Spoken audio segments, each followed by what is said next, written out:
Hello, my friends. The day has finally come. Tom Hanks and Steven Spielberg's highly anticipated Masters of the Air has hit Apple TV. It's been 10 whole years since The Pacific came out, 23 years since Band of Brothers, if you can believe that. I just finished watching episode 1, and I've got to say, so far, it was well worth the wait. I'm going to give you guys a quick breakdown of what we saw in episode 1, some of the characters we met, and my thoughts on what we can expect from this series as we carry on here. So without further ado, let's hop right into it. And I think it goes without saying, spoilers ahead, obviously. So we start out cold open, we're in the bar with some USAAF officers, and it's the night before a Major John Egan, played by Callum Turner, is going to be shipping out to England as the Air Executive Officer of the newly formed 100th Bomb Group. Celebrating with Egan is Major Gail Cleven, played by Austin Butler, and we learn from conversation with some of the gals at the party that these two are only ever referred to as Bucky and Buck. Egan is Bucky, apparently he's always been Bucky, and when he and Cleven met at basic training, Buck said that Cleven looked like a buck that he knew from back home, and the name sticks. So from here on out, we're going to call Egan Bucky and Cleven Buck, because that's how everyone refers to them in the show. And I am happy to say, Austin Butler does not sound like Elvis, so that is nice. I know some folks were joking about that. We also meet Marge, Buck's gal, and the two discuss writing to one another once Buck gets over to England himself in a few weeks' time. Before the scene ends, we learn that Bucky is going to be flying some missions with the 389th Bomb Group until the 100th gets situated over in England. And Bucky says to Buck, somebody's got to get a taste of combat to tell you what it's really like over there. Now, a quick cut to a B-17 in a brutal dive. She's got an engine on fire, and the text overlay tells us that we're with the 389th over Wilhelmshaven on May 21st, 1943. Bucky is in the co-pilot's seat, and they manage to pull the fort out of this dive and get the fire out of the engine, but then they're attacked by German fighters. It's total chaos, the navigator gets hit, and Bucky has to go down into the nose and help establish a new heading. At the end of the day, they do make it home, and the captain of the fort that Bucky was flying with gives Bucky some advice. In reference to what Bucky should tell his guys when they get over here, the captain says, "Don't tell your guys how bad it is. They'll figure it out." And that is our cold open. Cut to intro titles. Woof.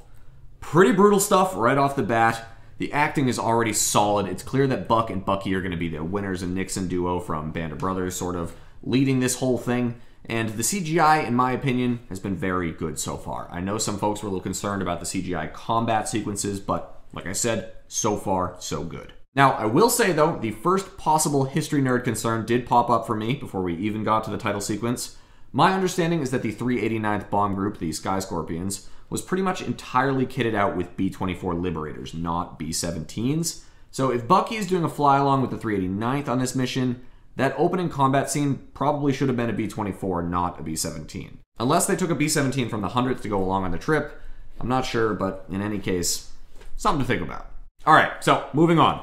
Our title sequence itself is very moving. Goosebumps the whole time, honestly. All three of these Hank Spielberg shows have absolutely nailed the intro sequence, and this one is no different. The horns, the build, whew, so good. I'm sure we're going to be hearing that song quite a bit. After our title sequence, we see the Part 1 header card. Interestingly enough, no other episode name other than that, just Part 1. And then we cut to a string of B-17s flying low through a fjord. We later learn that they're en route to an airbase in Greenland on their way to England. The crew, led by 350th Bomb Squad Commanding Officer Buck, is discussing naming this particular ship Alice from Dallas, after a signed photograph that the Bombardier has of a lady from back home. The picture is of a Rosie the Riveter type flexing, and the boys all agree that she'll make a good strong namesake for the plane. Now, cut forward to the fort coming in for landing in Greenland. There is a nasty 50-mile-an-hour crosswind across the landing strip, and despite the conditions, Buck is able to lead the ship in without any trouble, or at least without too much trouble. And I think this is a nice little nod to how cool he is going to be under pressure. He keeps his boys safe, he doesn't panic, and while some of the other ships have to go around for a second pass, he gets them in there the first time. Cut to the base bar after everyone has landed, and we get a narration introducing us to some of the guys. We meet Ev Blakely from Seattle and Benny DeMarco from Philly. They're both pilots. We also meet James Douglas and Howard Hambone Hamilton, two of the Bombardiers. Charles Crank Cruikshank, local New England boy. And finally, we meet Joe Bubbles Payne, a navigator, and our narrator, we discover, is Navigator Lieutenant Harry Cross Crosby. The boys have a map up on the wall with pins in it showing where everybody's from, and Buck reveals that he's from rural Casper, Wyoming. After this, Buck makes his way to the bartender, a sergeant, and he offers him a gift as a replacement from Bucky, who was at the base a few weeks earlier. The replacement is a little ceramic unicorn, because apparently Bucky went on a bit of a bender at the bar and broke the narwhal horn that's still proudly displayed, albeit in 2 pieces, over the mantle. It's clear that Buck is going to be the calm, collected guy in this duo, while Bucky is the rambunctious type. And we get some more proof of that. Cut to Bucky in a bar over in England singing Wild Rover with the locals and challenging folks to shoot an apple off his head with a dart. He then drunkenly rides his bike home through the rain back to Thorpe Abbott's RAF base, where the 100th is going to be stationed. Now we jump to the daytime, to a single B-17 in some thick cloud cover.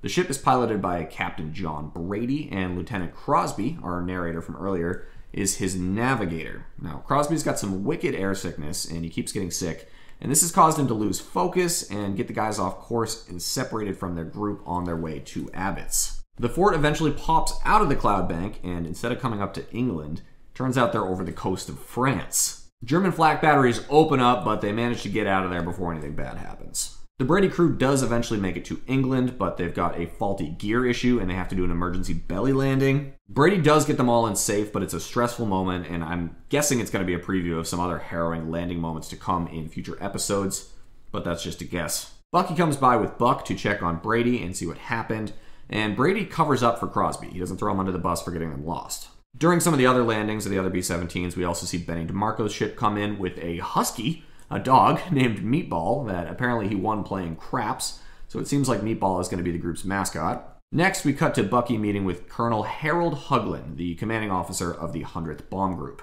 Now, Bucky pleads with Huglin to let him lead a squadron rather than be on desk duty as the group executive officer, but Huglin basically tells him to just do his part and shut up. And right after Bucky leaves, we see Huglin vomit on his desk, and it kind of looks like blood. Not really sure there. In any case, not good. It's not clear if this is nerves or some kind of condition, or maybe a little bit of both, but Huglin's not doing very well. In the next scene, we see the boys of the 100th getting woken up early in the morning for their very first mission. They get fed a special breakfast for mission days, and they jokingly call it Last Supper. And while they're there, one of the enlisted men knocks over the salt shaker on the table. A little bit of a bad omen, bad luck. And then Buck comes into breakfast and he sits down with Lieutenant Biddick, played by Barry Coogan, and says he's going to be flying with them today. We also meet Major Veal, who's going to be leading the 349th Bomb Squadron, and then later at the mission briefing, we learn that the target for this mission will be the U-boat pens at Bremen. Buck is going to be leading the 350th Squadron, Veal the 349th, and Colonel Huglin will be leading the 351st in Lieutenant Dye's plane. Beyond that, the whole 100th Bomb Group is going to be linking up with the 94th Bomb Group, the 95th Bomb Group, the 96th Bomb Groups for the mission. Big group of bombers. Next, we cut to the boys suiting up. There's a lot of tension in the room, as it's very clear that these men have not seen combat before. The base chaplain visits and offers his services, which puts even more tension in the air. And then before leaving, Bucky visits Buck, and he loans him his lucky $2 bill. He says it's gotten him through 2 missions already, and now he wants Buck to take it up with him. Buck rides out to his B-17 for the day with Lieutenant Biddick.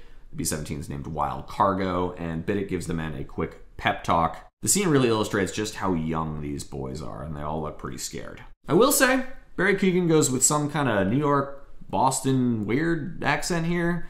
He's really carrying those ahs, and he's dropping those awes. I love Barry Keoghan, but I don't know what he's going for here.